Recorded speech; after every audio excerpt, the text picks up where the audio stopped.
ক্ষমতার অপব্যবহার করে রাজধানীর পূর্বাচলে প্লট বরাদ্দ নেয়ার অভিযোগে পলাতক সাবেক প্রধানমন্ত্রী শেখ হাসিনা, তার বোন শেখ রেহানা সহ 17 জনের বিরুদ্ধে করা মামলার রায় দেয়া হবে আজ।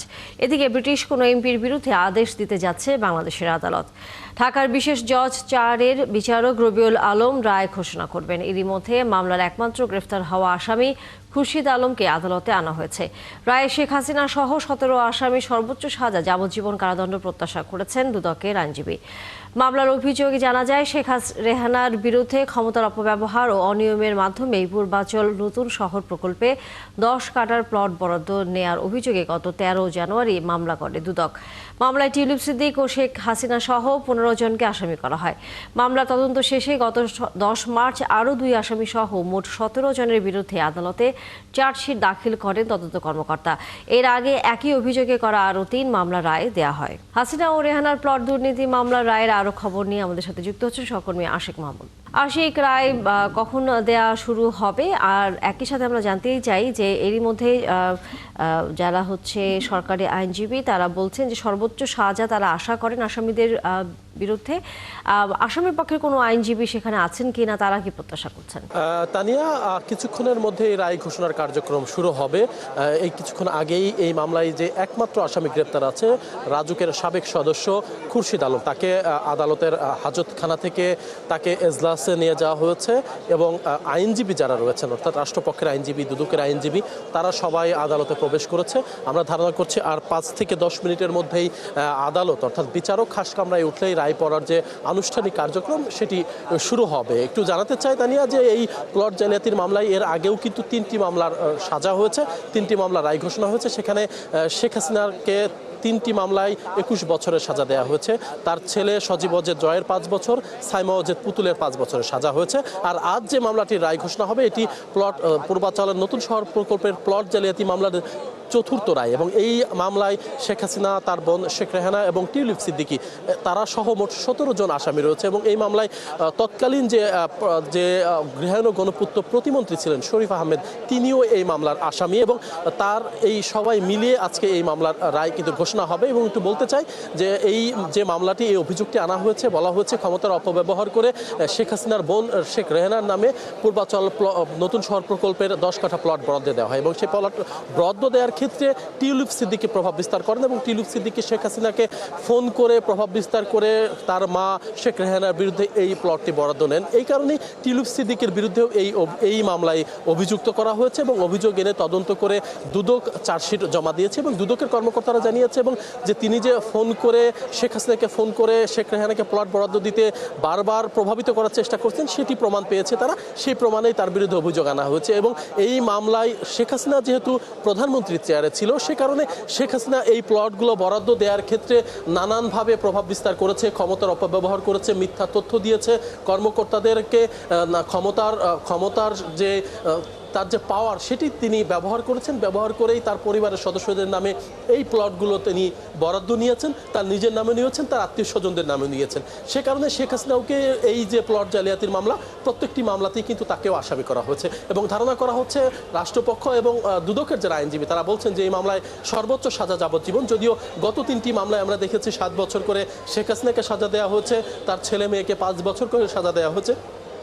আজকে আদালত কি সাজা দেন সেটি হয়তো আমরা আর কিছুক্ষণ পরে আপনাদেরকে জানাতে পারবো। তবে জানাতে চাই আজকে যদি রায় ঘোষণা হয়। ধন্যবাদ আশিক মাহমুদ। নিশ্চয়ই যখন রায় পড়া শুরু হবে এবং কি সাজা আসছে সেই বিষয়ে জানবার জন্য আবারও ফিরবো আপনার কাছে। দর্শক, সহকর্মী আশিক মাহমুদ ছিলেন আমাদের সাথে। বিএনপি চেয়ারপারসন বেগম খালেদা জিয়ার শারীরিক অবস্থা অপরিবর্তিত রয়েছে। দেশের বাইরে চিকিৎসার বিষয়ে এখনও কোনো সিদ্ধান্ত নেয়নি মেডিকেল বোর্ড। এদিকে এই প্রতিনিধি পাঠিয়ে হাসপাতালে অসুস্থ বেগম জিয়ার স্বাস্থ্যের খোঁজ নিয়েছেন রাষ্ট্রপতি মোহাম্মদ শাহাবুদ্দিন। হাসপাতালে এসে খালেদা জিয়ার সুস্থতা কামনা করেছেন তথ্য উপদেষ্টা সহ বিভিন্ন রাজনৈতিক দলের কেন্দ্রীয় নেতারাও। শফিকুল হকের রিপোর্ট। ফুসফুস ও হৃদযন্ত্রে সংক্রমণ নিয়ে রাজধানীর এভারকেয়ার হাসপাতালের সিসিইউতে চিকিৎসাধীন বিএনপি চেয়ারপারসন বেগম খালেদা জিয়া। সাবেক এই প্রধানমন্ত্রীর স্বাস্থ্যের খবর নিতে প্রতিদিনের মতো রোববারও হাসপাতালের সামনে আসেন বিএনপি সহ বিভিন্ন দলের নেতাকর্মীরা। তাদের প্রার্থনা দ্রুত সুস্থ হয়ে উঠবেন বেগম জিয়া। আজকে যে তিনি অসুস্থ এর জন্য শেখ হাসিনা দায়ী, আর এই জন্যই কিন্তু আওয়ামী ফ্যাসিবাদকে মানুষ ঘৃণা করছে। জামাত ইসলামের পক্ষ থেকে আমরা ওনার সুস্থতা এবং দীর্ঘ হায়াত কামনা করি।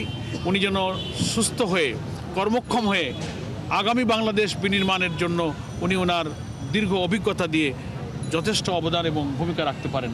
আমরা এই দোয়া ওনার জন্য করেছি। এদিকে বিএনপি চেয়ারপারসনের শারীরিক অবস্থার খোঁজ নিতে রাষ্ট্রপতি মোহাম্মদ শাহাবুদ্দিনের পক্ষে হাসপাতালে যান তার এপিএস মোহাম্মদ সাগর হোসেন। পরে বেগম জিয়ার ব্যক্তিগত চিকিৎসক ডাক্তার জাহিদ হোসেনের বরাতে সাগর জানান তার শারীরিক অবস্থা আগের চেয়ে কিছুটা ভালো।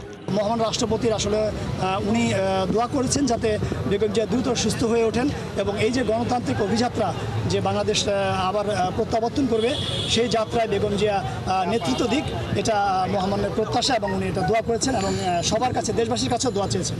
বাংলাদেশ ক্রিকেট দলের সাবেক অধিনায়ক তামিম ইকবালও এসেছিলেন বেগম জিয়ার স্বাস্থ্যের খোঁজ নিতে। সবাই জানি যে উনি দেশের জন্য কত কিছুই করেছেন। উনি এখন অসুস্থ।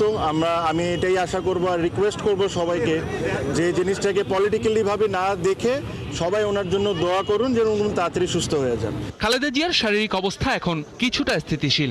দেশের বাইরে তাকে নেওয়া যাবে কিনা তা মেডিকেল বোর্ডের সিদ্ধান্তের উপর নির্ভর করছে বলে জানান দলের ভাইস চেয়ারম্যান আব্দুল আউয়াল মিন্টু। ওনার অবস্থা আগের মতোই, তবে একটু ইমপ্রুভ, কিন্তু আগের মতোই। তাছাড়া ওনাকে দেশি বিদেশি ডাক্তার যেখানে যাদেরকে সংযুক্ত করা যাচ্ছে সবাইকে সংযুক্ত করা হয়েছে এবং সবাই তাদের মতো ঠিকমতো চেষ্টা করতেছে। আমরা আশা করি যে উনি আরও শারীরিক দিক থেকে আরও উন্নতি হবে সহসে। এদিন তথ্য উপদেষ্টাও আসেন খালেদা জিয়ার স্বাস্থ্যের খোঁজ দিতে। দেশের জন্য বেগম জিয়ার অবদান স্মরণ করে দেশবাসীর কাছে তার সুস্থতা কামনায় দোয়া চান তিনি। সুস্থতার সাথে আমাদের মধ্যে থাকতে পারেন এবং আমরা যাতে এই নির্বাচন থেকে শুরু করে পরবর্তীতে গণতান্ত্রিক রূপান্তর যেটা ঘটতেছে বাংলাদেশে, এই সময়টাতে যাতে ওনাকে পাই, উনি যাতে থাকেন, তাহলে হয়তো বাংলাদেশে একটা স্মুথ ট্রানজিশন হবে এবং উনি এটা দেখে যেতে পারবেন, ওনার স্যাক্রিফাইস সেটার ফসল উনি দেখে যেতে পারবেন। রাতে বিএনপি মহাসচিব মির্জা ফখরুল ইসলাম আলমগীরও বেগম জিয়ার স্বাস্থ্যের খোঁজ নিতে এভার কেয়ার হাসপাতালে আসেন। শফিকুল হক, ৭১, ঢাকা। বিএনপি চেয়ারপারসন বেগম খালেদা জিয়ার শারীরিক অবস্থার খোঁজ খবর নিতে এখন রাজধানীর এভারকেয়ার হাসপাতালের সামনে আছেন সহকর্মী ফরাদ ইবনে মালিক। আমরা যুক্ত হচ্ছি তার সাথে। ফরাদ, বেগম খালেদা জিয়ার শারীরিক অবস্থা সম্পর্কে নতুন কোনো তথ্য পেয়েছেন কিনা? যদিও আমরা জানি যে খুবই নজরদারিতে রাখা হয়েছে তাকে এবং চিকিৎসকরা সহসাই কথা বলছেন না গণমাধ্যম কর্মীদের সাথে, তারপরে বিভিন্ন সূত্রের মাধ্যমে ওনার শারীরিক অবস্থা কেমন এখন তিনি আছেন সেটি যদি জানতে পারেন জানাবেন। এবং যে কথা দলের পক্ষ থেকে বারবার বলা হচ্ছিল যে ভিড় যাতে না করা হয়, যেহেতু এটি একটা হাসপাতাল, নেতাকর্মীদের অবস্থান সেখানে সীমিত করার কথা বলা হয়েছে, কিন্তু গত কয়েকদিন আমরা দেখেছি তারপরেও আসলে নেতাকর্মীরা সেখানে অবস্থান নিয়েছেন, তার জন্য দোয়া করেছেন, তার সুস্থতা কামনা করেছেন। আজকেও চিত্রটা তেমন কিনা? আজকের চিত্র দিয়ে যদি শুরু করি, আজকের চিত্র কিছুটা ভিন্ন।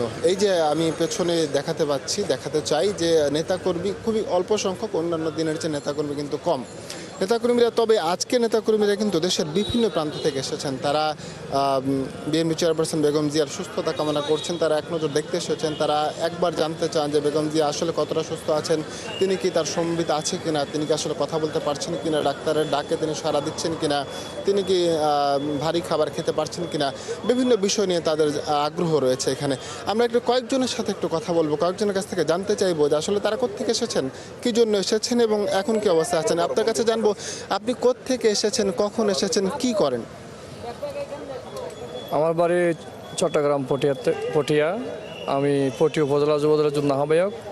আমার নাম মোহাম্মদ আজিজুল হক। আমার প্রিয় নেত্রী দেশনেত্রী বেগম খালেদা জিয়াকে দেখার জন্য চট্টগ্রাম থেকে রাত 11টায় গাড়িতে উঠে এবং সকাল 7টা বাজে এই ঢাকা নর্দা বাস স্টেশনে নেমেছি। এখান থেকে নেমার পরে এভারকেয়ার হাসপাতাল, ওখান থেকে হেঁটে এখানে প্রিয় নেত্রীকে দেখার জন্য এসেছেন। কিন্তু একটা জিনিস কি আপনি জানেন যে হাসপাতাল কর্তৃপক্ষ এবং বিএনপির শীর্ষস্থানীয় নেতারা কিন্তু বারবার অনুরোধ করেছেন যাতে নেতাকর্মীরা হাসপাতালের সামনে এসে ভিড় না করেন, যেহেতু চিকিৎসা চলছে, অন্যান্য রোগীরাও আছেন এবং ম্যাডাম জিয়াও রয়েছেন। এই বিষয়গুলো আপনি জানেন কিনা? আপনার কথা অবশ্যই সত্যি। আমাদের প্রিয় নেতা বিএনপির ভারপ্রাপ্ত চেয়ারম্যান জনাব তারেক সাহেব নিষেধ করছে এবং দল থেকে নিষেধ করছে এখানে না আসার, নেতাকর্মী না আসার জন্য, ভিড় না করার জন্য। আসলে আমরা সোশ্যাল মিডিয়ার মাধ্যমে আমরা জানতে পেরেছি, জানতে পারার পরও আমরা এই একবারেরও নেত্রীর না দেখলে হাসপাতালটা দেখবো বা পাশে থেকে ঘুরে যাব এবং আবেগ আপ্লুত যে কারণে সেই কারণে এসেছি। আমরা এই আশা করি আমরা এখানে ভিড় করব না, আমরা এখানে যতটুকু সময় দিতে পারি এই আধা ঘন্টা 1 ঘন্টা শেষ করে আমরা এখান থেকে ত্যাগ করে হাসপাতাল ত্যাগ করে দ্রুতই চলে যাবেন। আপনার কাছে একটু জানতে চাই, আপনিও নিশ্চয়ই অনেক দূর থেকে এসেছেন, এই বিষয়টা তো একটু বুঝতে হবে আপনাদেরকে। আমার বাড়ি সিংগার মানিকগঞ্জে, আমার নাম দেওয়ান আব্দুল কাদের রবিন। আমি পাশেই থাকি, কিন্তু উনি গণতন্ত্রের মানুষ কন্যা এবং গণতন্ত্রকে টিকে রেখেছে এবং ওনার জন্যই আছে এত দূর আসা গণতন্ত্রের, বুঝছো। আমাদের মমতা মহিমা বেগম খালেদা জিয়া, আমরা বারবার ওনার টানে থাকতে পারি না, বাসায় বসে থাকতে পারি না, বারবার মন কান্দে একটু ওখানে গেলে ভালো লাগবো, এই জন্য আমি বারবার এখানে ছুটে আসি। ধন্যবাদ আপনাকে, ধন্যবাদ। তানিয়া, আমরা যেমনটা শুনছিলাম যে নেতা কর্মী যারা রয়েছেন তারা কিন্তু তাদের আসলে বেগম খালেদা জিয়ার শারীরিক অবস্থা সম্পর্কে জানবার আগ্রহের পাশাপাশি তার প্রতি যে ভালোবাসা, তার কারণেই আসলে দলের নির্দেশনা উপেক্ষা করেও তারা সেখানে অবস্থান নিয়েছেন। ফিরব নিশ্চয়ই ফরহাদ ইবনে মালিক আবার আপনার কাছে। ধন্যবাদ আপনাকে এখনকার মতো। দর্শক, সহকর্মী ফরহাদ ইবনে মালিক ছিলেন আমাদের সাথে এই কিছুক্ষণ আগে। আমরা এই মুহূর্তে যেতে চাই বিএনপির গুলশান কার্যালয়, সেখানে স্থায়ী কমিটির সদস্য সালাউদ্দিন আহমেদ কথা বলছেন গণমাধ্যম কর্মীদের সামনে। আমরা যুক্ত হচ্ছি সেখানে। সেটাকে আন্তরিকভাবে স্বাগত জানিয়েছি। আমি বেশি কিছু বক্তব্য না দিয়ে শুধু আশাবাদ ব্যক্ত করব, আমাদের এই গণতান্ত্রিক যাত্রায় যেটা আমাদের মূল লক্ষ্য, জাতির অর্থনৈতিক মুক্তি এবং গণতান্ত্রিক সমৃদ্ধশালী একটি বাংলাদেশ বিনির্মাণের জন্য আমাদের এই ধারা অব্যাহত থাকবে। আমি এখন তাকে স্বাগত জানিয়ে বক্তৃতা দেওয়ার জন্য আমি আহ্বান করে দেব। এখন বাংলাদেশ জাতীয়তাবাদী দল বিএনপিতে যোগদানের জন্য যিনি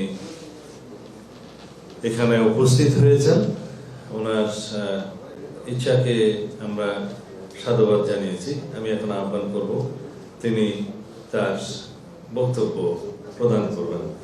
ডক্টর রেজা কিবরিয়া।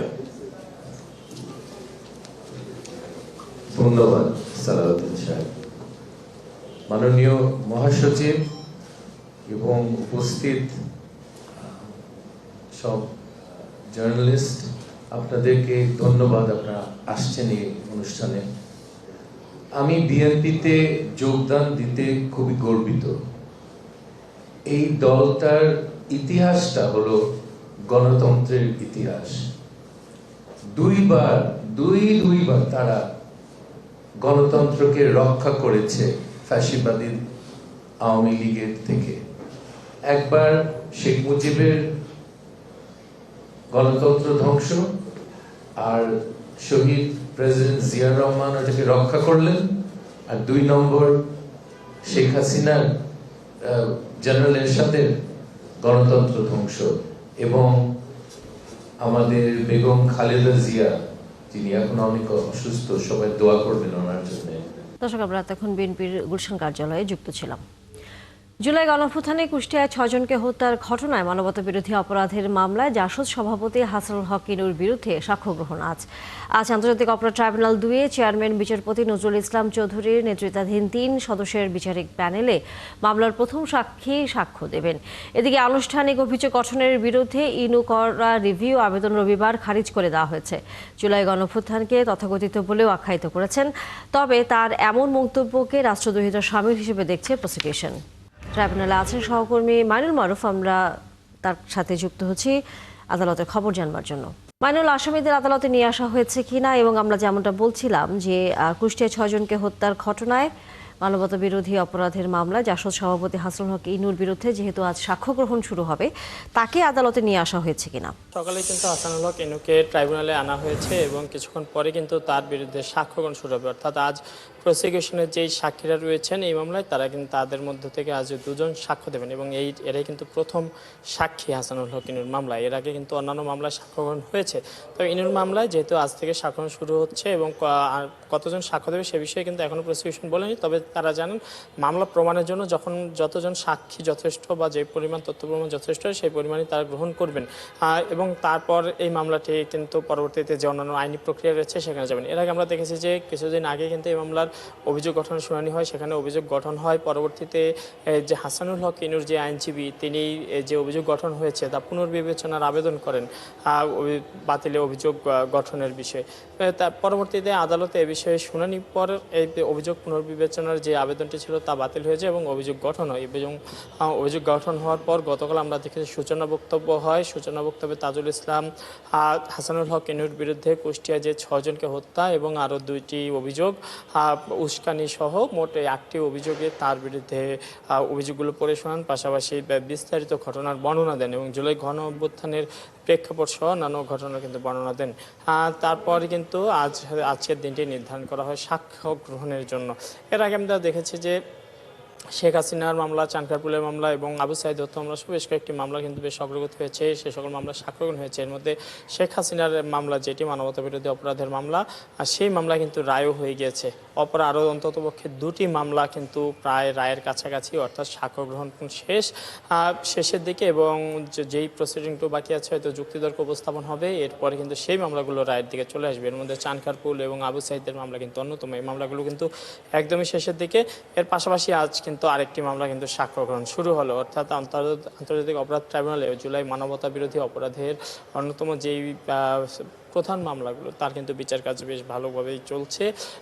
একটি শেষ হয়েছে, অন্যগুলো কিন্তু দ্রুতই শেষ হবে বলে কিন্তু প্রসিকিউশন আমাদেরকে জানিয়েছে। এর পাশাপাশি আমরা দেখেছি যে শেখ হাসিনার বিরুদ্ধে গুমের মামলা রয়েছে, সেই সকল মামলায় কিন্তু বিচার কাজ কিন্তু চলছে। সেই গুমের মামলায় কিন্তু শুধু শেখ হাসিনাই নয়, এর সাথে কিন্তু সাবেক সেনা কর্মকর্তা, রেপ কর্মকর্তারাও কিন্তু আসামি হিসেবে রয়েছেন। সেই সকল মামলায় কিন্তু বিচার কাজ এগিয়ে চলছে।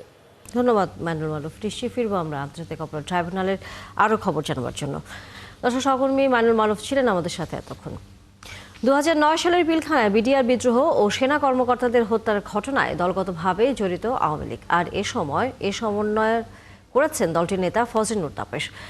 রবিবার সন্ধ্যায় প্রধান উপদেষ্টার কাছে এমনই প্রতিবেদন দিয়েছে জাতীয় স্বাধীন তদন্ত কমিশন। তারা 11 মাস ধরে 247 জনের সাক্ষ্য নিয়েছেন। প্রতিবেদনে উঠে এসেছে ওই হত্যাকাণ্ডে রাজনৈতিক সম্পৃক্ততা এবং গোয়েন্দা ব্যর্থতার বিস্ময়কর সব তথ্য। বিস্তারিত জানাচ্ছেন সবুজ মাহমুদ।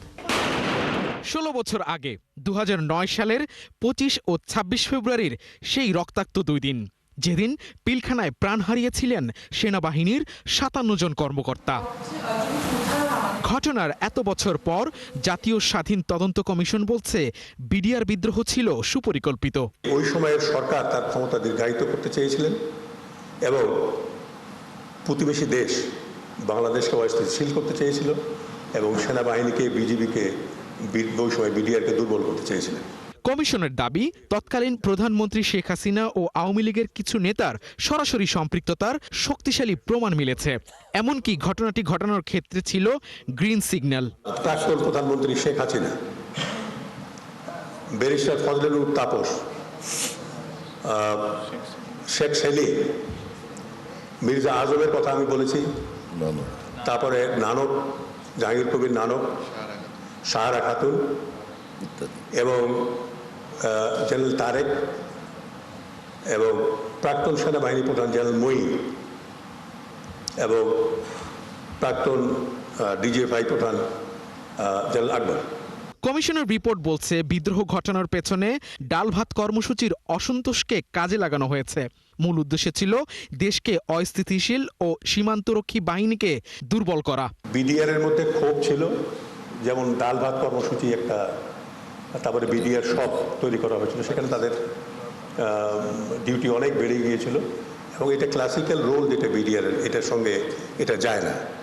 তো সেইগুলো জিনিস ছিল এবং কিছু বিডিআর সদস্য যেভাবেই প্ররোচিত হয়ে থাকুক, তারা সেনাবাহিনী অফিসারদের এখানে চাচ্ছিলেন না, সেটা একটা ছিল। আর বিডিআর এর মধ্যেই অনেক রকমের টানাপোড়েন ছিল, যেগুলো আমরা বের করতে সক্ষম হয়েছি। সন্ধ্যায় প্রধান উপদেষ্টা ডক্টর মোহাম্মদ ইউনূসের কাছে এই প্রতিবেদন জমা দেয় কমিশন। সবুজ মাহমুদ, ৭১, ঢাকা। যমুনা ব্রহ্মপুত্র নদী ঘেরা জামালপুর জেলার অর্ধেকের বেশির অংশই চরাঞ্চল। নদী ভাঙন আর নিম্ন আয়ের মানুষের এই জেলায় নারী ভোটারদের সংখ্যা পুরুষের চেয়ে বেশি। তবে এখনকার নারী ভোটাররা নির্বাচনে অন্য যে কোনো সময়ের চেয়ে বেশি আগ্রহী। নদী ভাঙন রোধ, ক্ষতিগ্রস্তদের পুনর্বাসন, নারী নিরাপত্তা, স্বাস্থ্যসেবা, কর্মসংস্থান আর নারী শিক্ষায় এগিয়ে আসা প্রার্থীকে এবার তারা ভোট দিতে চান। আনসারি সুমনের তথ্যছবিতে বিস্তারিত। 7 উপজেলা নিয়ে গঠিত জামালপুরের 5টি সংসদীয় আসনে এবার ভোট দেবেন 21,12,187 জন ভোটার, যার মধ্যে নারী ভোটার আছেন 10,58,041 জন, যারা বৈষম্যহীন নতুন বাংলাদেশে নিরাপদে ভোট দিতে চান।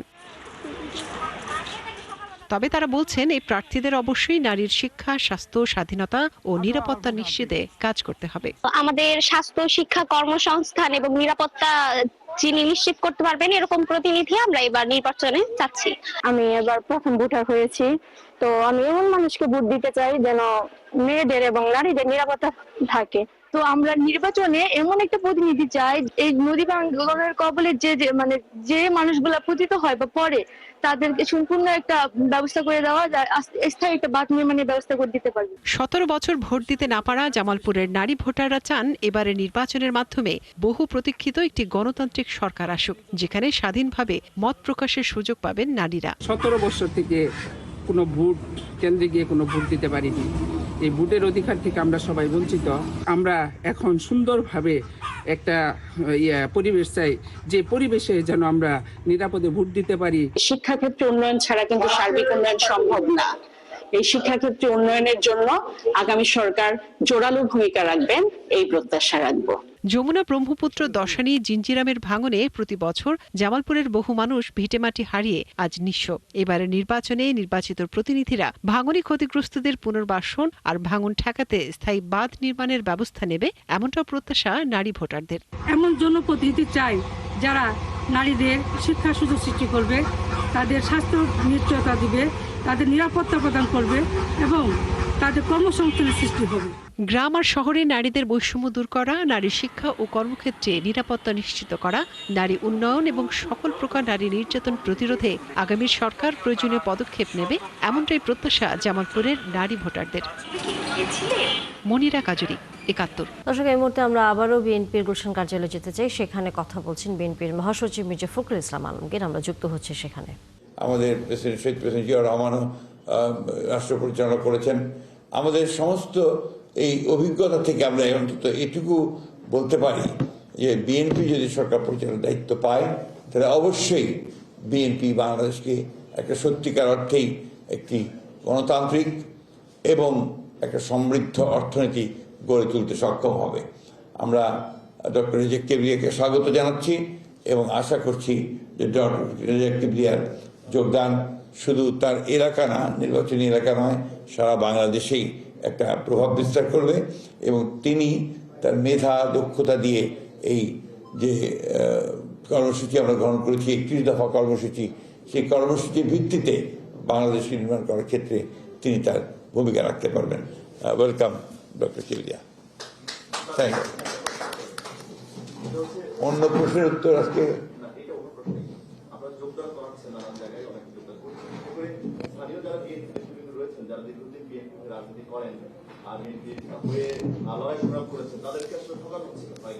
এটা একটা ভুল একটা শব্দ আপনি ব্যবহার করলেন। ব্যাপারটা হচ্ছে একটা রাজনৈতিক দল তো আপনার নিঃসন্দেহে আপনার গড়ে উঠে তৃণমূল থেকে শুরু করে একেবারে আপনার উপরের পর্যন্ত, ওইখানে মেধার একটা বড় আপনার ভূমিকা থাকা উচিত।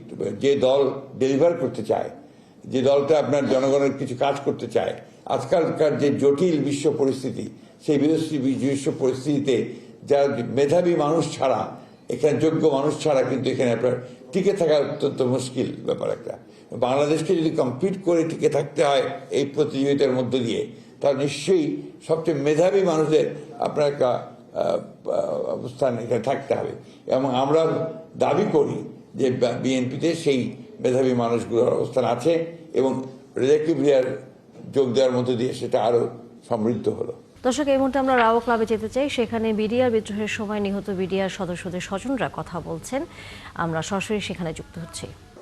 এই যে ফ্যাসিস্ট আওয়ামী লীগ পড়ার পর থেকে আমরা ন্যায় বিচারের জন্য রাস্তায় নেমেছি। আমরা একদম সারপ্রাইজ হয়েছি যে আমাদের এগেনস্টে এত ডেঞ্জারাস একটা কনস্পিরেসি এরা শুরু করে দিলে। এটা আমাদের বিধবা মাদের এগেনস্টে করেছে, আমাদের বোনদের এগেনস্টে করেছে, আমাদের স্পোক্স পার্সনদের এগেনস্টে করেছে। এটা আমরা মেনে নিতে পারতেছি না।